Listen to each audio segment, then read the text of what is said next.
Hey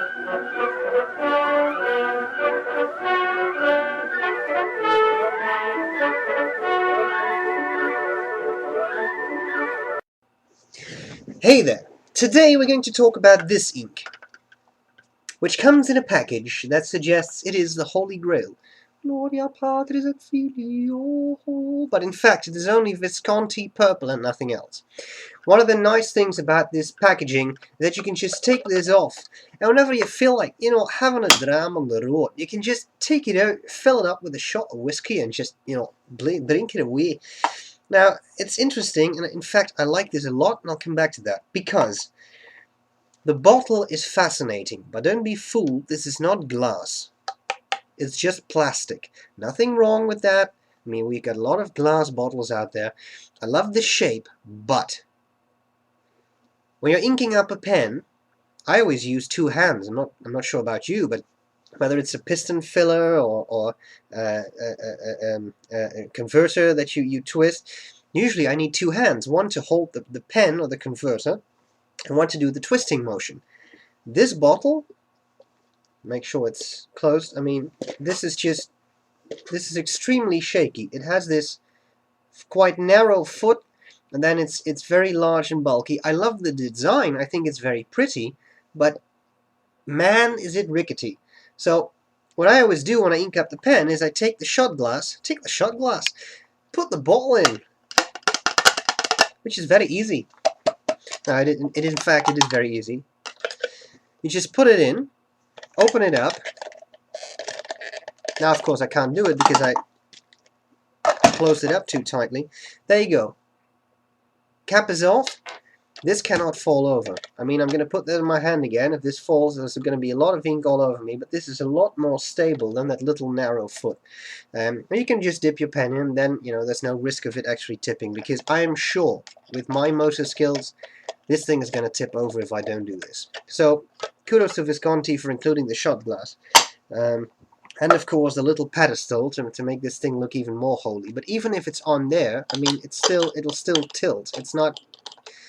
Okay, enough about the bottle. This is Visconti Purple. This is one of the 3 Visconti inks I own. I also own black, which is... I don't like it particularly much because it's more of a gray, a dark gray, especially in broad nibs. In fine nibs it's okay, and it's black. If you use that for calligraphy, you'll just get a dark gray. I have a sample of Visconti Sepia, which Eric sent me. I think I've already covered that in Inkcyclopedia. And today I thought we'd do this one. I got this when I bought my Homo sapiens fountain pen at some point. This came along with the pen. I think it's a very interesting purple. It's definitely purple. This cannot be mistaken for any other color, which I like. It's quite vibrant. It's quite intense. It's on the dark side. But I like it. I think it's very nice. It has pretty good flow. I thought it was a little dry at first, but I think that was because the Homo sapiens I put it in had some minor flow issues at the time. I've worked a little bit on the tines now, and now it works fine. And all the pens I put this ink in for this Inkcyclopedia entry, flow was excellent. So I think that's going to be just fine. I think it's time for some Purple Rain. So let's do a writing sample. Alright, my friends, today I have for you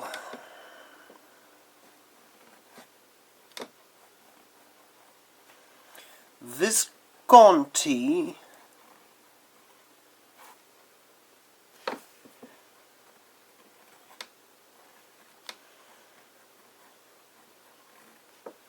Purple. Let's start with some fine writing. Not some fine writing, but some fine writing. That's a big difference.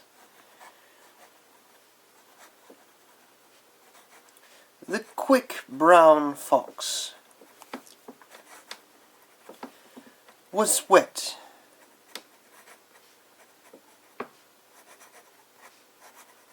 with purple rain. This is a weird bit of lettering, but I'm sure you'll understand what it says.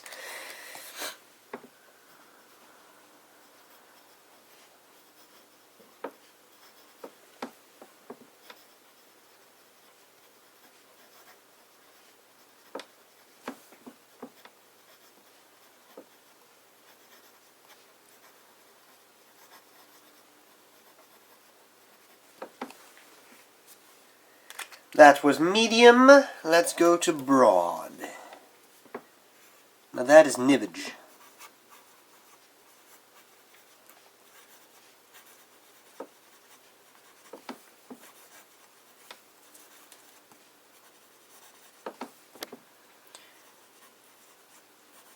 Forgot myself for a second there.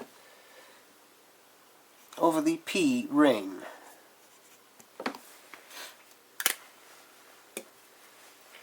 And Italic fun.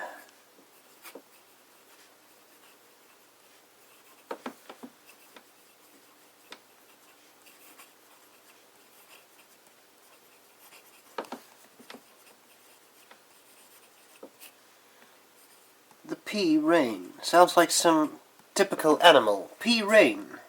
It's small, it's short, it's hairy, it's scary. It's the P rain animal. Alright, so what have we got so far? A nice purple, I would say. Undeniably purple. I cannot... Whoops, sorry. I just hit the tripod that's resting on my desk. You cannot mistake this for any other color than purple, I would say. You see that especially with the wetter nibs, you get a really nice, quite intense purple with some shading.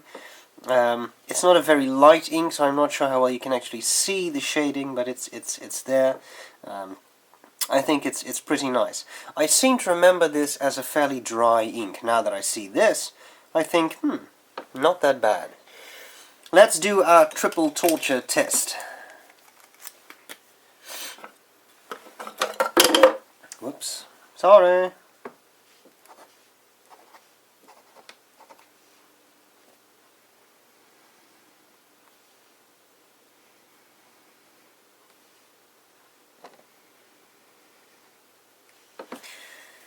Come back to more passes in a second. Let's try to do some flexi writing.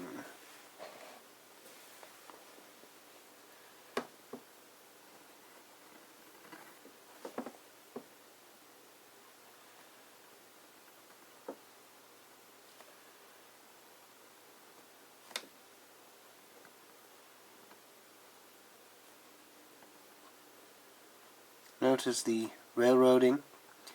I'm getting the feeling that this is a Rhodia effect, because the pen seems to work perfectly well on cheap paper. This is a new Flex pen, which I have cleaned well. I've gone through all the motions, but they keep railroading. I just squeeze some extra ink into the feed. And even then, it's just annoying. That's better. Was it my abuse of the pen, holding it the wrong angle, possibly? No. Oh well. So there we have it. Let's try to squeeze some more. Whoops. All my pens are on a cloth, and I just pulled the cloth so everything was launched. No terrible harm done. Let's try to squeeze some line variation out of this medium nib. Considerably more complex, as it's quite hard.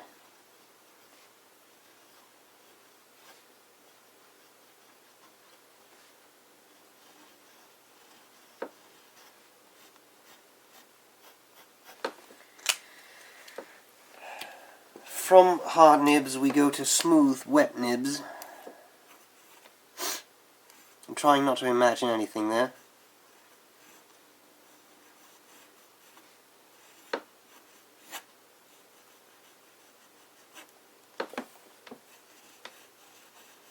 Lovely nib this. I really love it. Very, very juicy. Okay. And then an italic. Well, before we do that, that's pretty dry. Let's make a second pass. 1, 2. I'll come back to those in a second. I'm still suffering from a cold, so if I'm sniffing every now and then, just bear with me.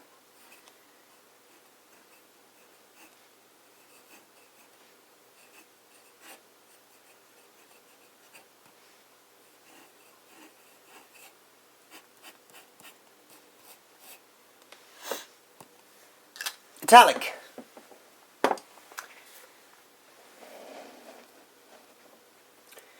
Maybe we should have us some large writing. Now what shall I make of this?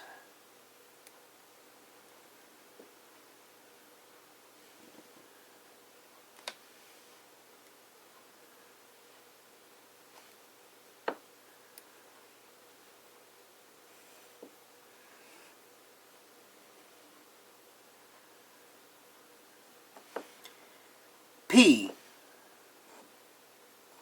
for purple.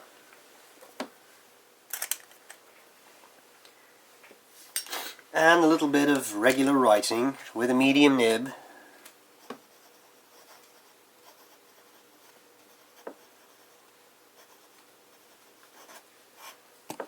Also, I discussed this with Dan yesterday.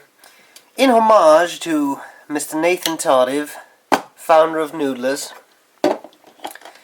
I think we should do the Tardif Test, which means you just take a flick knife, you dip it in the ink. I'm not sure how easy this is going to be, because this is a quite narrow bottle. I can't really get my knife in. My knife is too big. I hear that quite a lot. And we just smear it. Ah, what a disappointment. Oh, terrible. Well, there we go. This is going to get easier if I get other inks with bottles that have a wider opening so that my knife actually fits in. There we have it, the Tardif Test.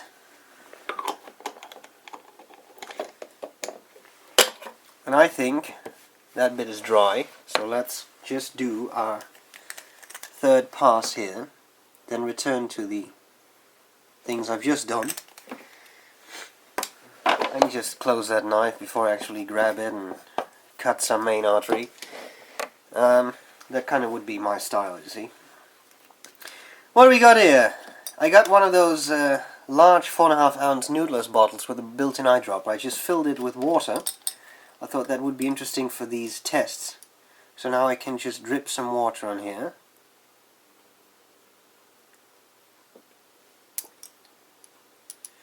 Drip, drip, drip goes the water. There we go. And then of course I have my little brush. Let's take the brush and go through the writing. Now we have two water tests. So we have just dripping of a lot of water on there, and we have just a brush and sort of wiping through the writing over there. And then we have the Tardif Test. I'm not really sure what we can conclude from this. Well, it's a very relevant thing right there.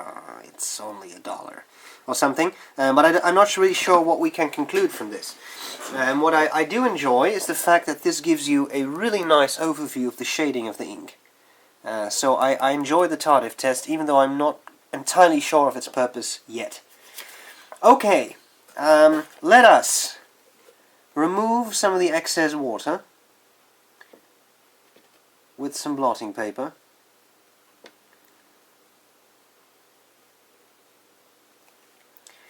That's going to take a long time. Just going to grab a towel there.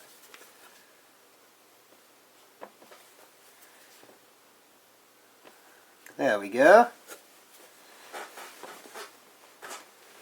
Well, that's not that bad, is it? I mean, you can still sort of see the outline of the P.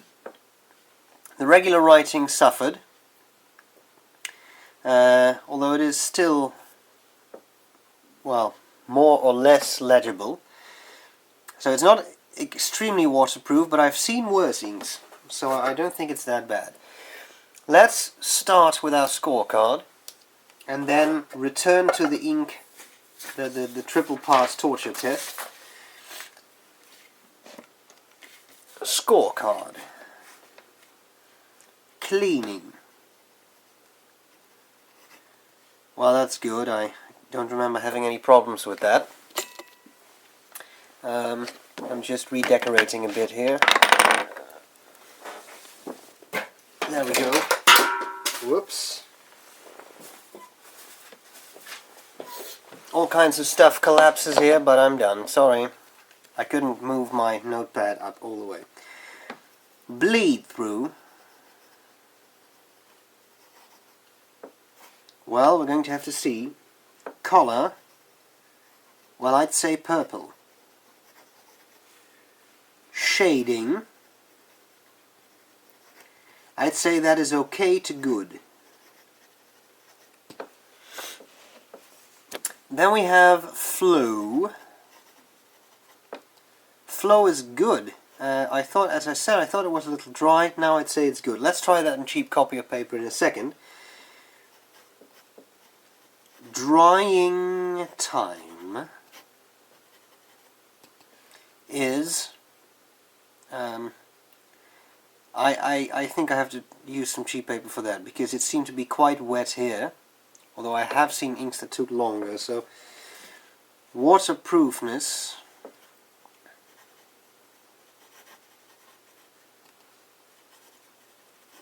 Okay at best. The best, B-E-S-T.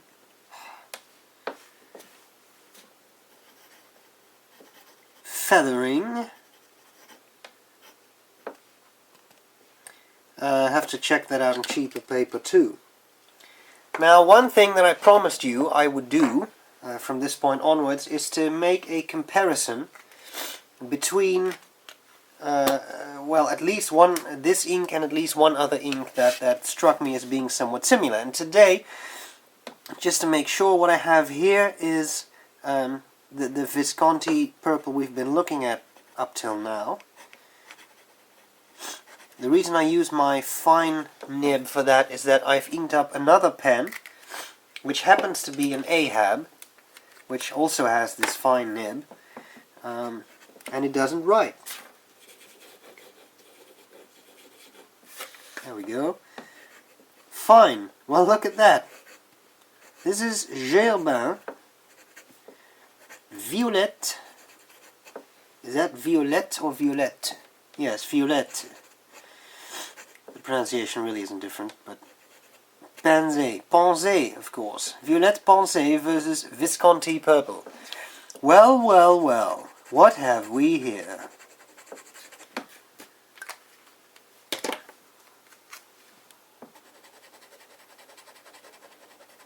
Hubba, hubba, hubba! That looks like the same ink to me. Maybe the Violette Pensée is just a little bit darker, but in all honesty, I think the two are extremely closely related and may have been twins that were separated at birth. Of course, now the Ahab doesn't write anymore. Ah, there we go.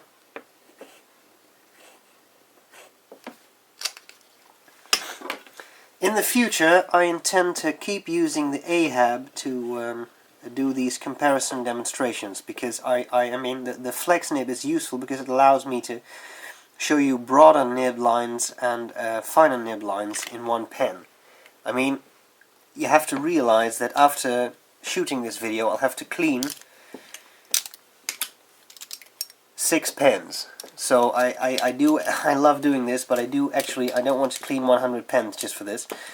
So I think this one pen gives us a very good option. Okay, let's go to some... Here, come on. Let's go to some cheap copier paper. Copier paper, here we go. Copier paper.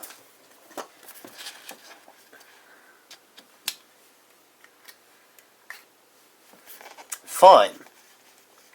Let's start.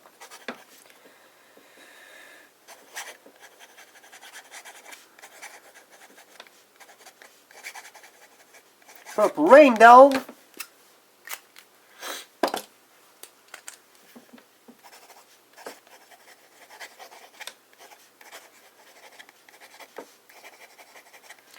Purple Rain, amigo.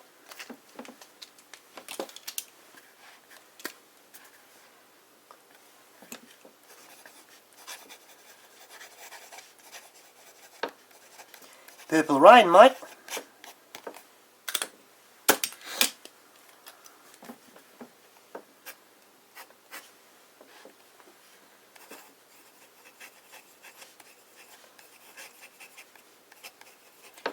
Paarse regen, vriend.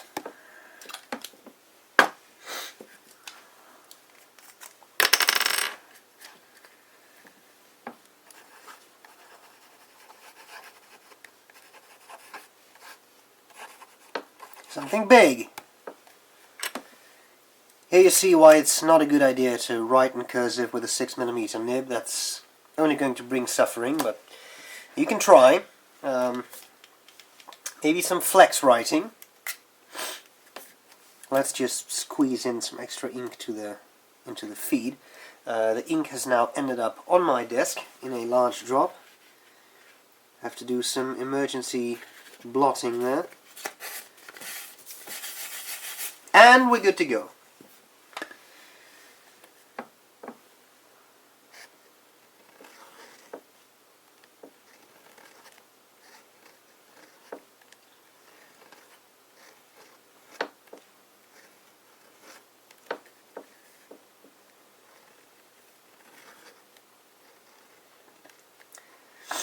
Do you notice that this pen, even though I have just loaded some extra ink into the feed, seems to be keeping up better on this cheap paper than on the Rhodia? I really think that is one of the issues. I think the Rhodia is too smooth. It doesn't provide purchase for the pen, and then for some reason it railroads here, but it would have railroaded a lot sooner on the Rhodia, I think. Just so you know. Okay, well, let's have a look at the bleed through. I wouldn't say it's too bad. It's definitely there, but it's mainly there. This is 6mm nib writing, this is flex writing. There's just some very minor bits of bleed through here and there. Maybe a little more than I would expect, because this is fine writing, medium writing. It's not extremely pronounced, but it's there. On the Rhodia, bleed through is pretty much absent. This was flex writing. This was, I think, the Tardif Test. Yeah. So, I mean, clearly that's you know, I think it's not that bad, but it is present even in a fine nib on cheap copy of paper. So I'm going to say bleed through is okay to good. Depends a little on the paper you're using. Feathering. Well, on this paper I don't see any feathering, and on this paper I don't see a whole lot of feathering either. Maybe just a little bit here and there, but I mean, this is a 6mm nib. I don't see any feathering. Maybe a little bit with the flex writing, but I have seen inks that were much worse. So for now I would say feathering is good. Drying time on this paper was very fast, so I would say drying time is good. Clearly that depends on the paper. I'm sure I don't have to say that every time, but I'll just point that out once more. So, here we have it. Visconti Purple Inkcyclopedia entry. I hope this was useful, and that's all there's to it. I'll see you later. Bye bye.